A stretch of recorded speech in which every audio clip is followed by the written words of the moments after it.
G'day viewers, my name's Graham Stevenson and I'd like to invite you to come on a journey of creativity and learning and adventure through the series Colour in Your Life. There's an artist in every family throughout the world, and lots of times there's an artist deep down inside all of us as well. So grab your kids, your brothers, your sisters, your aunties, uncles and mums and dads and come and see how some of the best artists do what they do.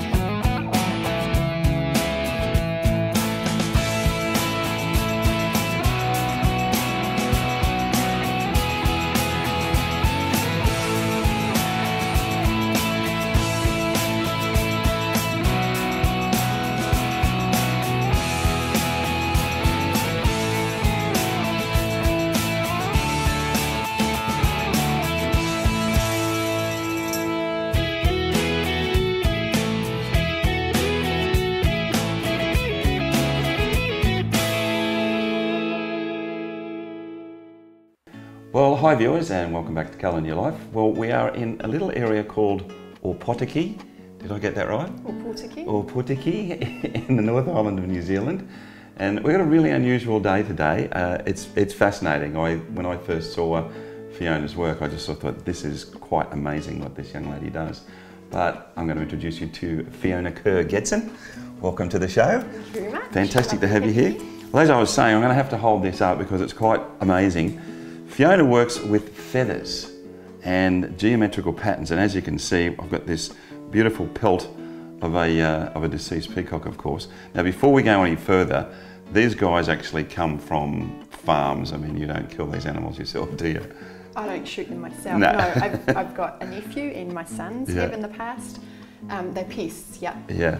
Well, I mean, obviously, we've got a whole bunch of pests over here that came from Australia, one of them being the possum as well, apart from Australians themselves sometimes. But what Fiona does is she creates mandalas, I mean, quite intricate patterns, and uses the various feathers, and the different reflections that you get from these is just quite amazing. They're really, really beautiful pelts.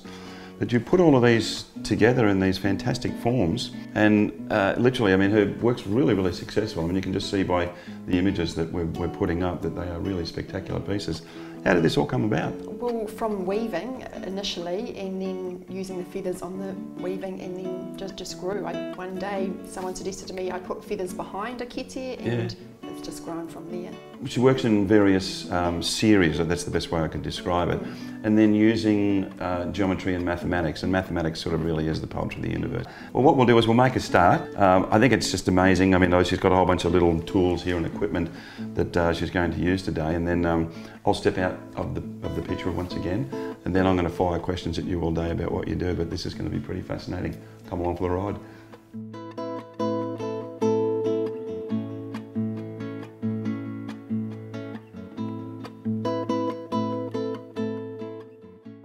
Okay, Fiona, now I think these are absolutely spectacular. You've actually got two birds that we're using today, which is the peacock and the male ring-necked pheasant. But you also use guinea fowl and turkeys and sometimes even parrots if they've passed away. So this is the way that you get these electric colours, but it's a process of you cutting, picking and pasting. Show us what you do then. Okay, so I've started this mandala here, and I've just put some PVA glue there. Yep. And we're just going to carry on working around this side today. Okay. So I've got my peacock pelt here. And I just want these green feathers to begin with. You were saying that the peacocks are actually a problem in New Zealand.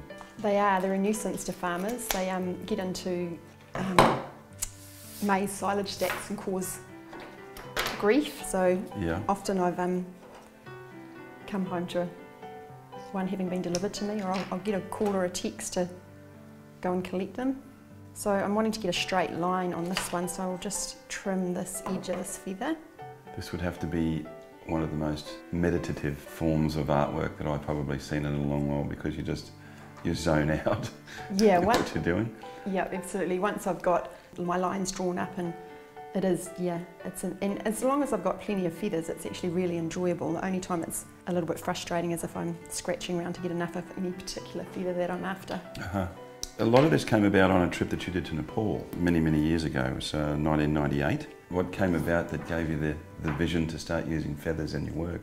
I actually sold a couple of my first 2 pieces while I was over in Nepal. So it's just grown from there, but certainly the spiritual aspects of what I gained on that trip have continued to influence my work.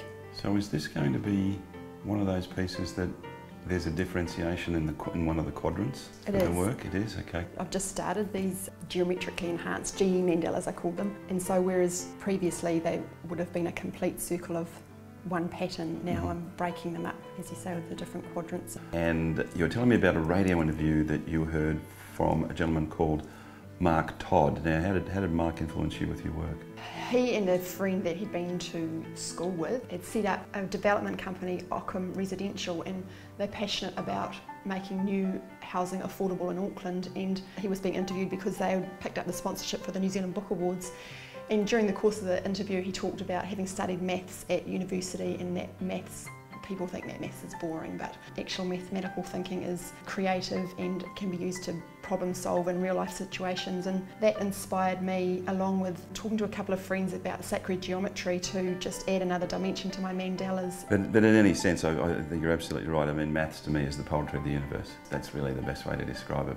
And I think using nature as well, the way that you use nature in its purest form to be part of the mathematics of what you're doing, I think is really quite amazing.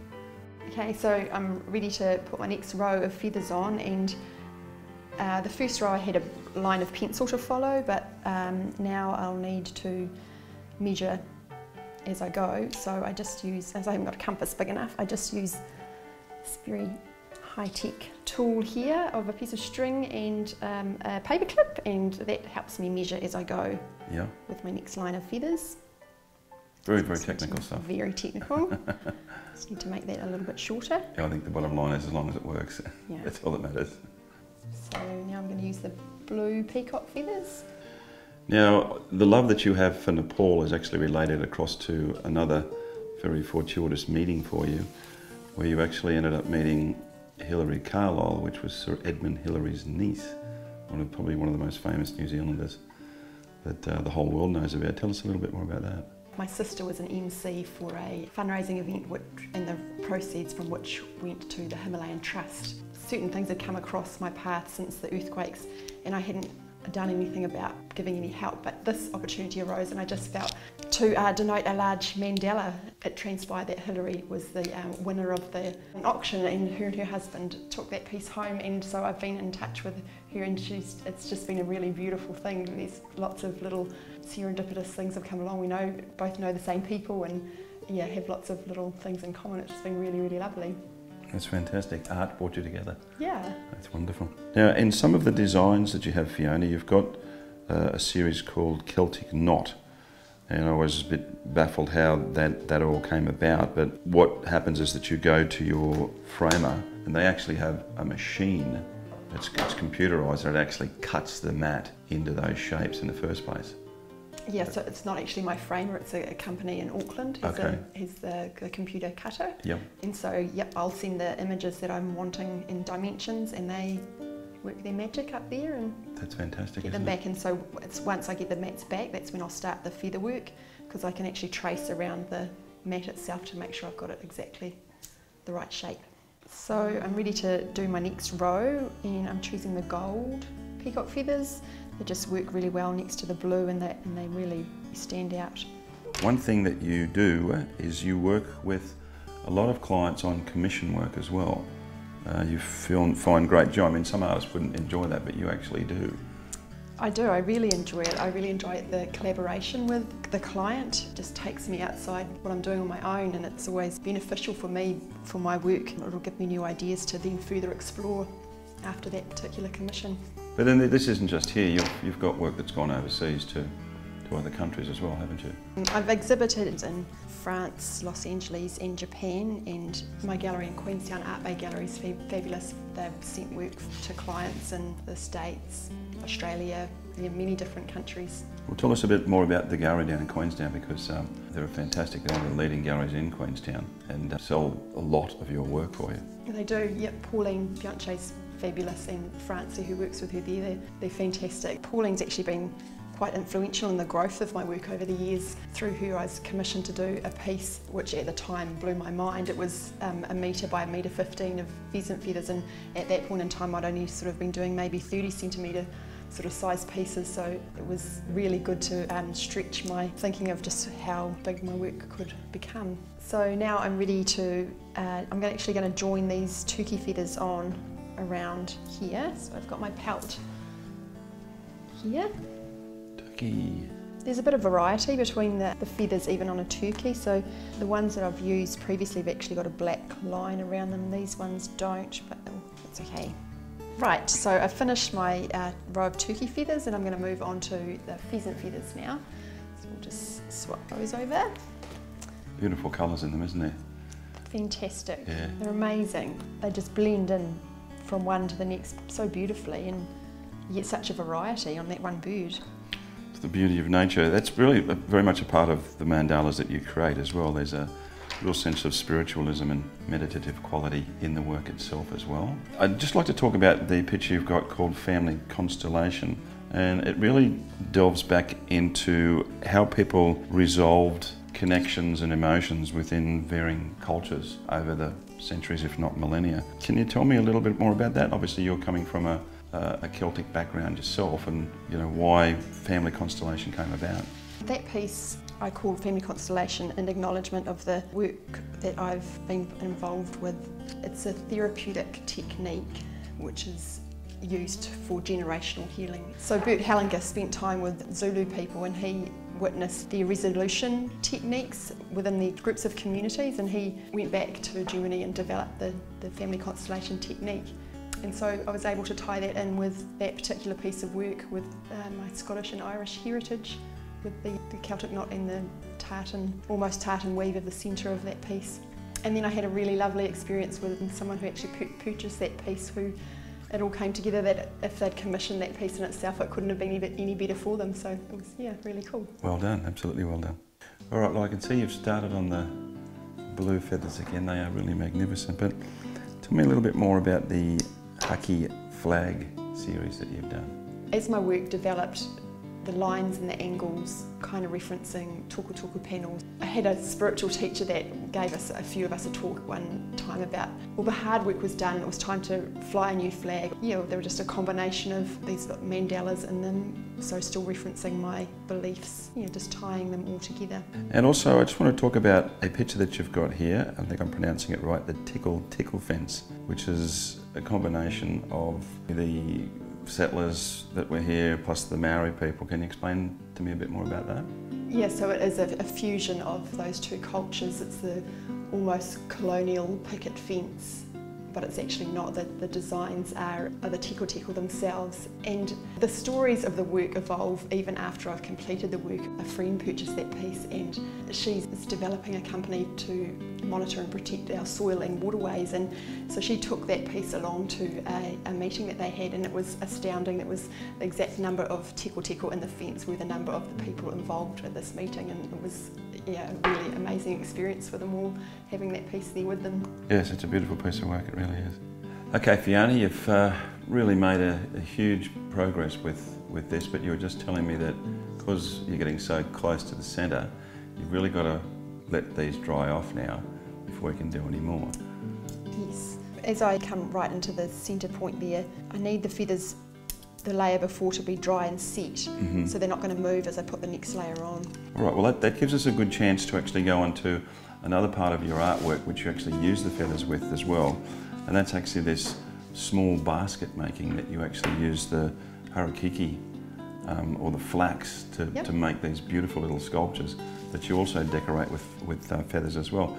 So let's put this guy aside, and then we'll go on and you can show the viewers how you put these baskets together as well. Yep, the kete. That'd be great.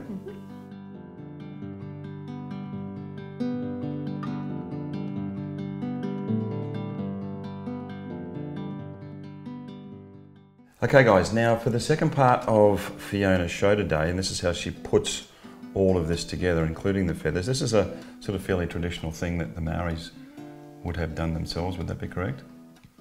Kete use, yep, yeah, absolutely. And it's with the harakiki, which is the flax plant. And Fiona's going to demonstrate to us how you can actually get the fibres out of the plant and then make these. And she makes these beautiful little baskets with feathers on them as part of her artistic display. But let's see where we go from there. Okay, so I'm not actually taking the fibres out. I'm just using strips of the harakeke itself. Okay. The method I'm using is whatu ahuroa, so double pair twining, which was the traditional cloak weaving method. Yeah. And that would have used the muka, the fibres of the flax, but as I'm just using strips of the harakeke. And you just, that's all it is, you just use the... Yep, so it's got a needle. Oh wow, look at that. And you use really thin copper wire? That one's copper and I'm going to use silver wire now. Okay.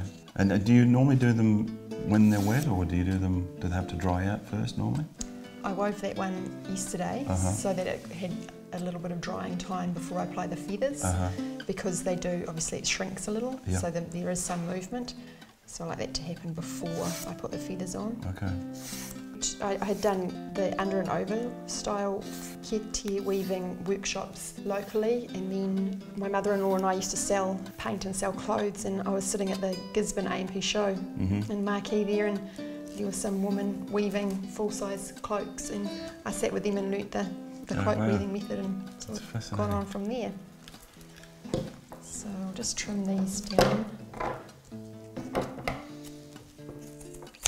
Yeah, and the smell's really pungent. Actually, it smells like hay when it's dry, obviously because of the substance itself, but it's very pleasant, very pleasant. So we're starting along the baseline, as I said, yep. And so I've got 2 pieces of wire folded in half, so basically we make sure the harakeke's the right way out, because it is different from the one side to the other. Yes. And just dividing the bottom 2 pieces of wire and taking the top 2 through the centre, and just repeating that as we go along. Okay. So just dividing the bottom 2 pieces of wire and the top 2 just go between them there. And then that goes out on the second one, so that gets pulled out on the bottom? Yep. There you go. And then, oh, that's pretty cool. It just repeats. As I said, this is the same method as used for cloak weaving. Yes, yes. So, kahuhuru, feather cloaks. The feathers would have been attached, or are attached, along as you're weaving. Yes. So using the wire, it enables me to give a bit more structure to the pieces. Whereas in traditional form, I would have just used more flax to do it. I can't imagine a bloke with big hands being able to do this really well. So that's enough for the base. Okay. So we've got enough pieces along there, so I'll just tie this end off. Okay. And that's the length of the base. Okay. So from there I'm going to need enough wire to go around the whole kete. Yeah. So where do you get this wire from? What sort of wire is it? It's pure silver wire, this stuff. It's just? Yeah, it is. It's just the perfect consistency. Yeah. So same thing again, the double pair. We'll start at what will be the centre back of the kete. Oh, you slide it down. So it's just exactly the same technique. Spreading the bottom 2, centre 2, top 2 to go through the centre of. This stuff seems quite pliable as well. It becomes more brittle as it dries. Yeah, but it's very pliable. Yeah. So now we're going to add in another piece at each end for the rounding the edge of the kete. Just add him in there. Just weave him in, exactly the same technique. And then you just make your way down the other side until it joins. Yep, coming around the other corner. So that's our base done there. Okay. Just want to bend the harakeke up the sides now.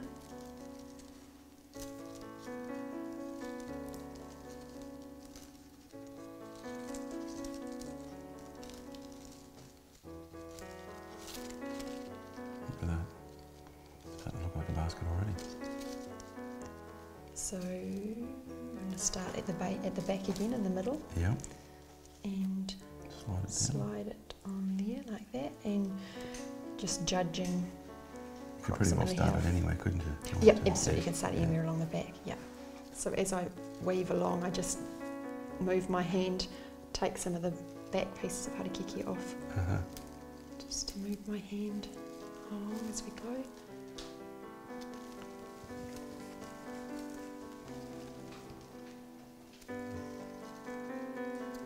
So we get in the zone. Yeah.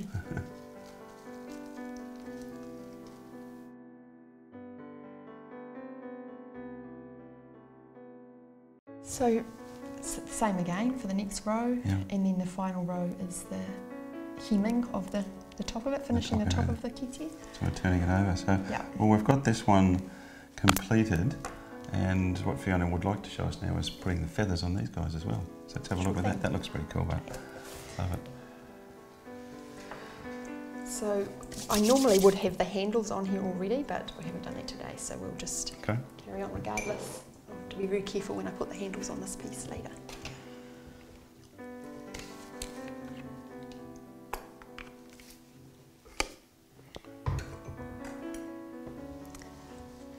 I can either be repetitive patterns with the feathers or more random. I think we'll just do a random arrangement on this one. So tend to use the smaller feathers on the right at the top. Pheasants. Yeah, tiny, tiny little feathers. So with everything that we've seen today in your studio, and it's really fascinating.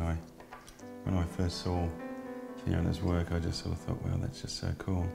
But the beauty about this is that Fiona also does workshops to teach people how to do all of this, and I think it's just absolutely fascinating. I think it'd be the best workshop you could possibly do. So if anybody wants to get in touch with you about either purchasing your work or talking to Fiona about workshops, what is your website address? It is www.fionakerrgedson.co.nz. Cool. And these are very popular pieces too, aren't they? Yeah, they certainly have been over the years. I sort of do less of them these days, to be honest, than I used to. Just the big works? Yeah. Okay, viewers, fantastic day, Fiona. It was wonderful. Thank you very much. Absolutely wonderful. Very, very, very educational. Now, this is the end result of all of these little baskets that Fiona actually makes. They are delightful pieces and wonderfully handcrafted as well. Now, for your workshops and for your work, your website again is? FionaKerrGedson.co.nz. And come in because it's really, really interesting. I think that if you were to come to one of Fiona's workshops with all of the things that she actually does, and then come away with these pieces, I think it'd just be a fascinating time for you to spend with her. Also come into colournylife.com.au and come and say hi to us, and also, once again, Facebook and YouTube. We've had a fantastic time in New Zealand with some amazingly talented people, but as I always say, guys, remember, till we see you again, make sure you put some colour in your life. See you next time, guys. Bye now. Bye-bye. Bye.